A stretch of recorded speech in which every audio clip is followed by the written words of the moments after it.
Esta é a história que está fazendo pessoas de todo o país perguntarem o que aconteceu com Emanuel Aro. A polícia agora suspeita que os pais dele estejam mentindo. Tirei ele da cadeirinha do carrinho. E eu deitei ele e disse que ia trocar a fralda dele. E alguém disse, espera aí, é tudo o que eu lembro. Segundo a ABC, este vídeo mostra a mãe dele falando à televisão após afirmar ter sido atacada e que seu filho foi sequestrado. Veja o que o pai do bebê disse olhando diretamente para a câmera. Quem levou nosso filho? Por favor, devolva ele. Mas agora, as autoridades do sul da Califórnia dizem que não podem descartar a possibilidade de crime e estão tendo dificuldade em confiar no que esses dois pais estão dizendo, já que a criança de 7 meses ainda está desaparecida e, segundo relatos, a mãe e o pai já contrataram advogados. Estamos no caso apresentado pela Law and Crime. Eu sou Chris Stewart.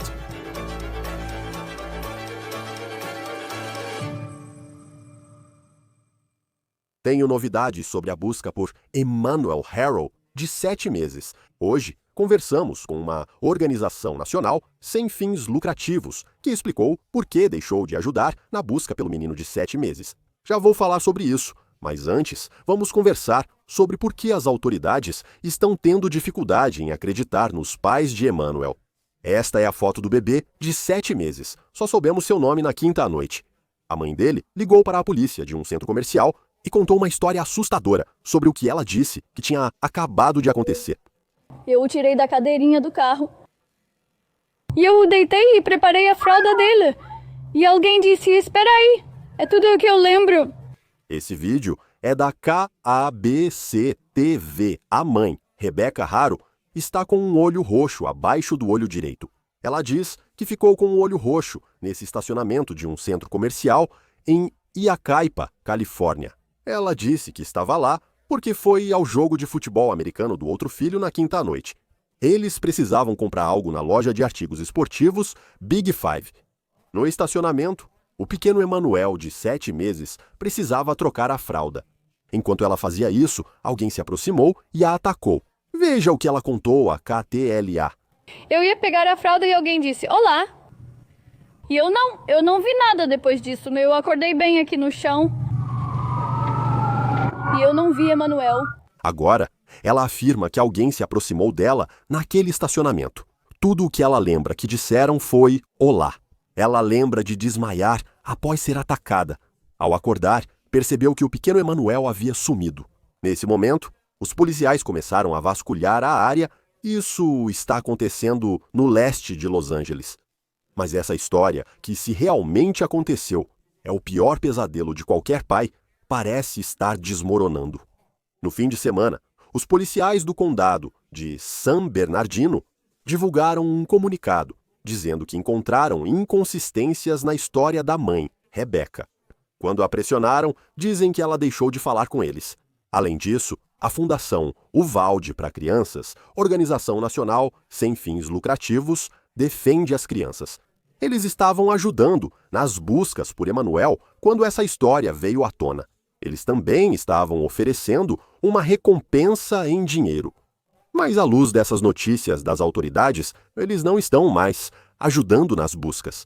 O site Lei e Crime contatou a organização sem fins lucrativos, que afirmou: recebemos informações de que não há relatos de que Emanuel foi visto no jogo de futebol. A mãe alegou que todos estavam lá, como um relato de testemunha ocular, que o aparente hematoma da mãe, adquirido durante o ataque na Big Five, na verdade, foi adquirido antes do incidente. Aguardamos mais confirmações das autoridades. Isso, somado às observações anteriores, levou à nossa decisão. Veja o que as autoridades disseram no domingo. Abre aspas. Os investigadores ouviram várias pessoas, inclusive os pais de Emanuel, Jake e Rebecca Aro. Durante essas entrevistas, Rebecca foi confrontada com inconsistências em sua declaração inicial e se recusou a continuar com a entrevista.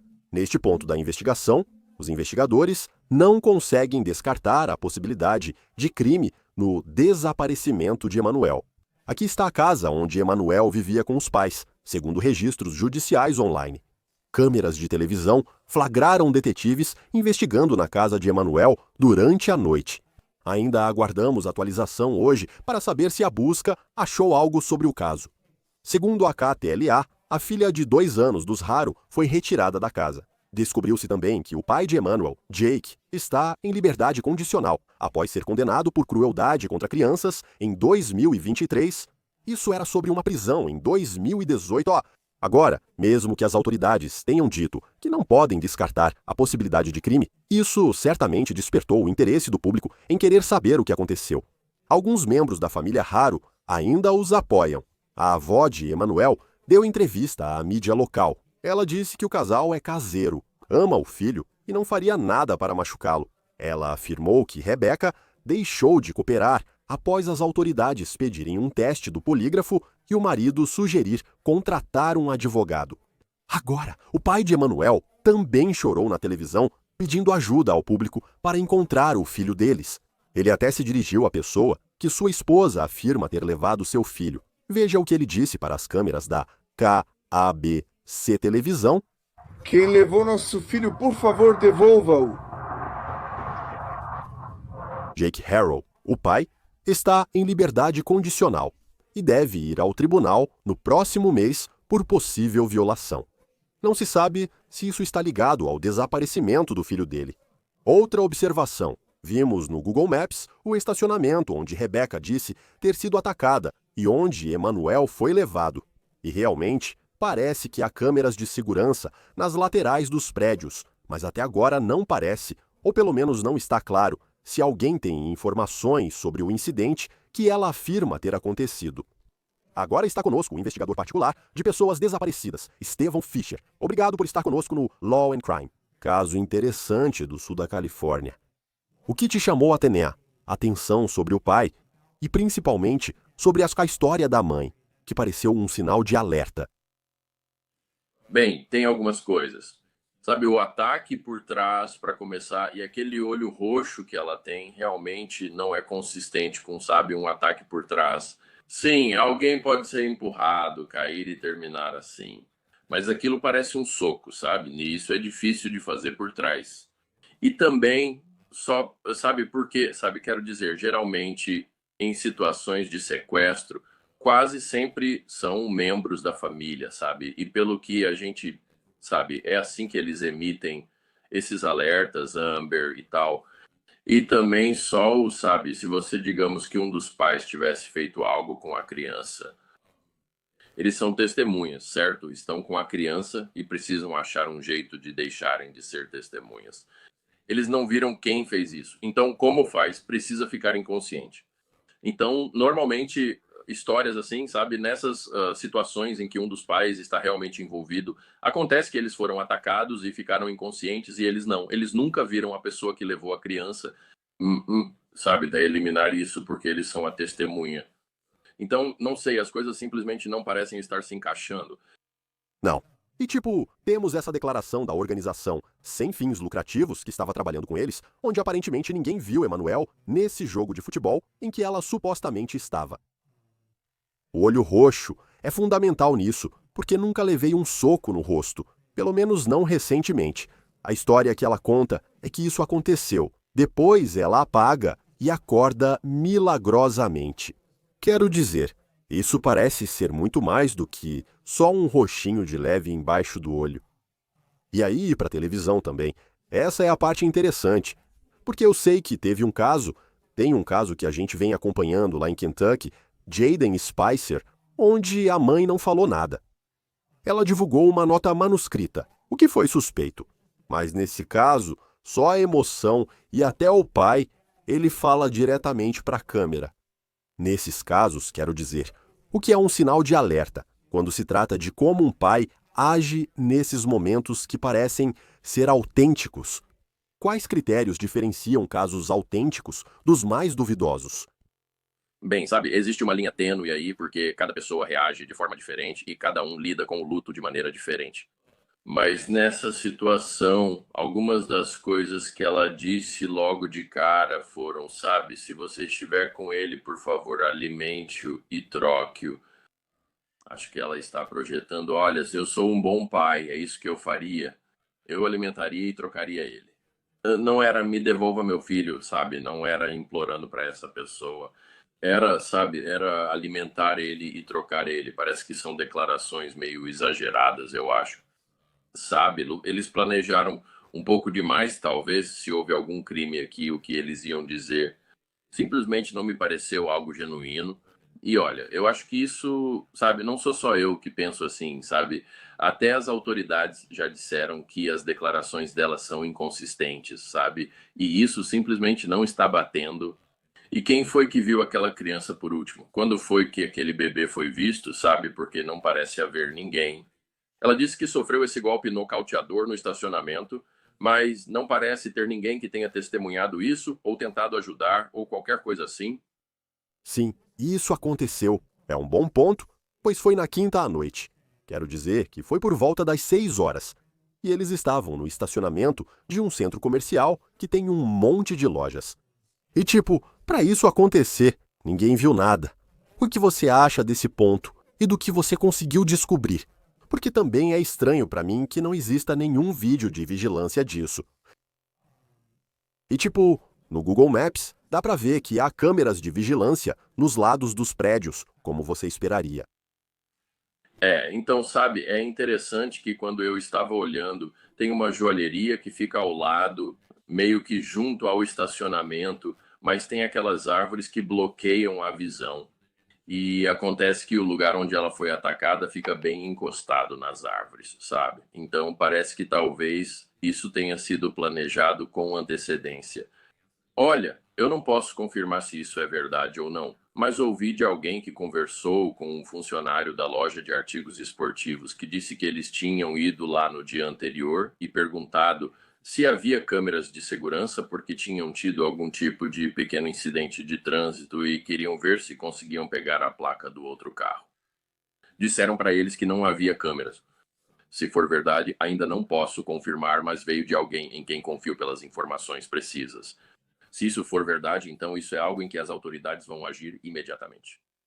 Certo, porque só parece que com as declarações foi tudo tão bem pensado se isso realmente for um crime. O que a gente não sabe até agora. E é por isso que eu... quero dizer, sabe, eu acho que nesses casos é difícil. A família afirma que eles são pais amorosos e têm outros filhos, mas isso parece não se confirmar. E a gente não sabe exatamente qual foi o momento em que as autoridades disseram: precisamos conversar com ela, precisamos conversar com essa mulher. Steve, para você, quero dizer, você faz buscas. Muitas vezes pode ser alguém que está desaparecido por algum motivo. O que as autoridades estão fazendo agora? Especialmente agora que essa busca tomou um rumo indicando que pode ter ocorrido um crime. Então não estamos vendo uma busca em grande escala, certo? Eles não estão com equipes de busca e resgate vasculhando áreas. Esse é praticamente o pior cenário. Isso me faz pensar que o que eles estão fazendo é procurando um local específico para recuperar, você sabe, Emanuel, infelizmente. Acho que o que eles fazem é, se os veículos tiverem sistema de infoentretenimento com sistema de posicionamento global, eles coletam, obviamente, os celulares. Tenho certeza de que já emitiram mandados de urgência nesses dispositivos e obtiveram os dados de localização. Isso pareceu bem planejado. Não me surpreenderia se o compartilhamento de localização dos celulares estivesse desligado. No entanto, isso pode ter ocorrido antes e não necessariamente na quinta-feira. Vai ser uma questão dos detetives voltarem e descobrirem quando podem ter alguém que realmente viu aquela criança, saber quando e onde ela foi vista e então seguir a investigação a partir daí. Porque só porque eles começaram isso na quinta-feira, não significa que o evento aconteceu na quinta-feira. Sabe quando foi a última vez que viram a criança? Qual a vantagem de tempo deles? Então eles vão ter que voltar em qualquer dado de sistema de posicionamento global que conseguirem e ver até onde conseguem ir e monitorar a saída da propriedade deles. Sabe, ironicamente, a propriedade deles fica a cerca de 60 a 90 metros da delegacia do xerife. As câmeras de vigilância da delegacia do xerife podem facilmente registrar os carros deles chegando e saindo a qualquer hora. Bem, e eu sei que você também é médico, e isso é algo em que eu também fico pensando Porque não paro de lembrar do olho roxo que ela tinha e como isso simplesmente não bate, sabe? Para a maioria de nós, quando alguém é nocauteado, você assiste artes marciais mistas e pensa, ok, é assim que isso acontece. Tipo, ela também não parece ter nenhum outro ferimento. Tipo, se você vai ser nocauteado e está em pé, tipo, não tem tipo quão comum é para alguém. Ok, se eu levo um soco no rosto e caio no chão, vai ter alguma outra coisa no meu corpo, especialmente em um estacionamento de concreto como o que ela estava. E tudo isso também seria notado, mesmo que não fossem hematomas. Tipo, ela tem cascalho na camisa de ter caído para frente, coisas assim. E lembre-se, mesmo que a gente só tenha visto o hematoma 1 ou 2 dias depois no noticiário, a câmera corporal do policial registrou na hora. Então, a câmera corporal desse policial vai mostrar aquilo supostamente minutos depois de ela ter sido atacada. Mas o que estamos vendo é um hematoma em processo de cicatrização.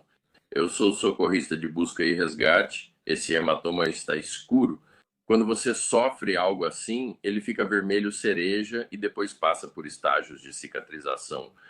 Quando a oxigenação sai das células sanguíneas, escurece assim. Isso indica o final e que o inchaço já passou. Então, isso é uma cicatrização. Isso é um hematoma antigo, não é um hematoma de 1 ou 2 dias. Então, essa história também não bate, na minha opinião. É só a minha opinião, mas eu não acredito que isso seja um hematoma novo. Bem, parece que todos têm, até a polícia divulgou essa declaração. O que isso te diz? Quero dizer, eles dizem que não podem descartar a possibilidade de crime. Parece que há uma linha tênue entre isso e acreditar que houve crime, porque tenho certeza de que uma agência grande como o Departamento do Xerife do Condado de San Bernardino, quando divulga uma declaração dizendo que não pode descartar a possibilidade de crime, todo mundo do público vai pensar em uma direção só. Na sua experiência, quando uma declaração dessas é feita pela polícia, o que isso te diz? Então, para mim, é realmente uma questão de timings. Eles foram tão rápidos em vir a público e dizer que isso não está batendo, onde as declarações são contraditórias. E eu acho que isso é realmente para colocar isso para o público, mas também para colocar pressão nos dois, para que eles se voltem um contra o outro. Sabe, o marido estava lá quando isso aconteceu ou não estava? Ou, sabe, fazer com que um deles comece a tentar se salvar e se volte contra o outro. Acho que por essa pressão pública funciona, porque agora a avó está envolvida e provavelmente pressionando, querendo saber o que de fato aconteceu.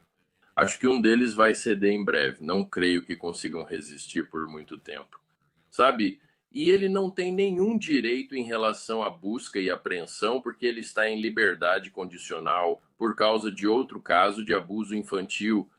Então, ele perde esses direitos. Eles não precisam de mandados para revistar a propriedade dele, os pertences dele, como o celular e coisas assim.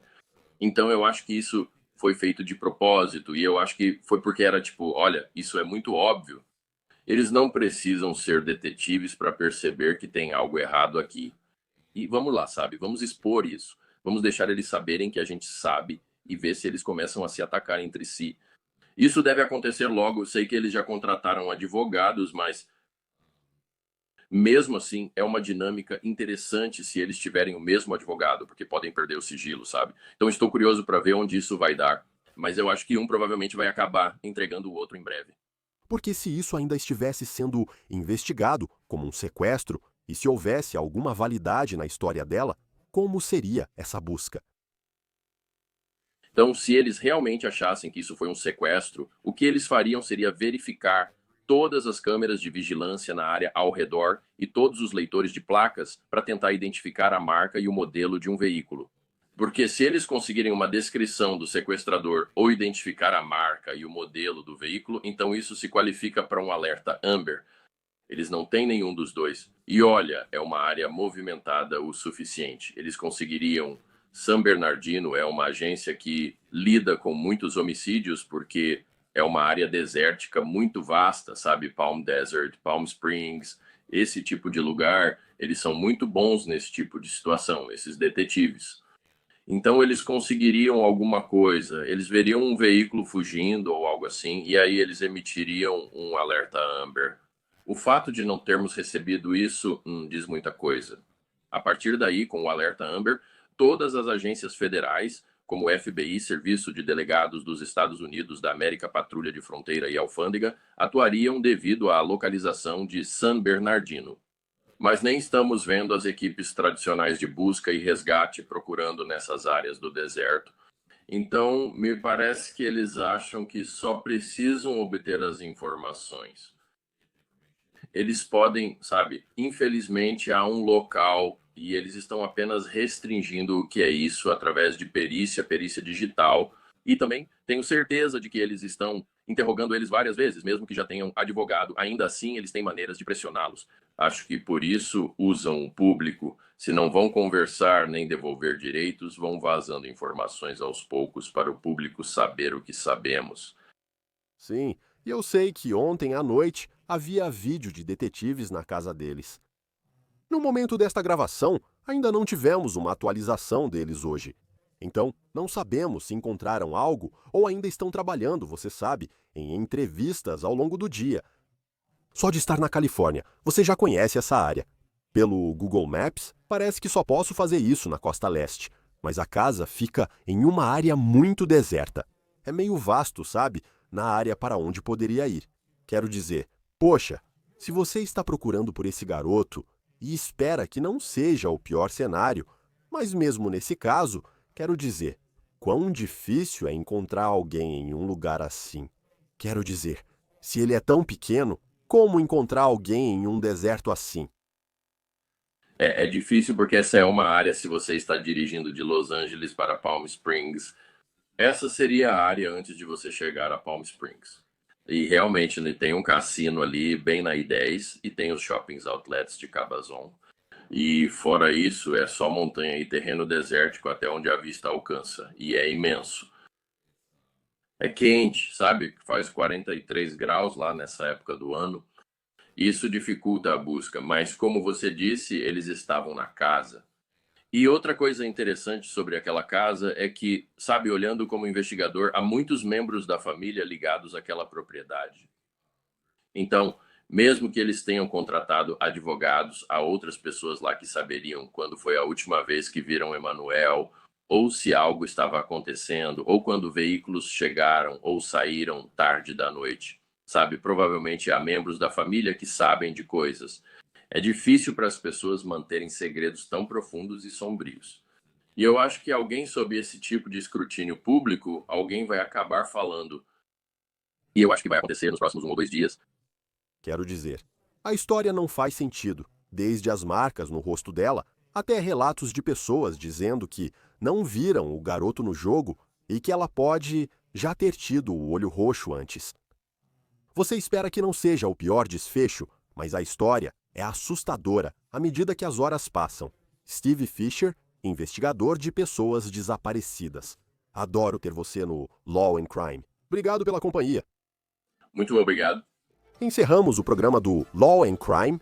Inscreva-se no YouTube e Spotify. Sou Chris Stewart. Nos vemos na próxima vez.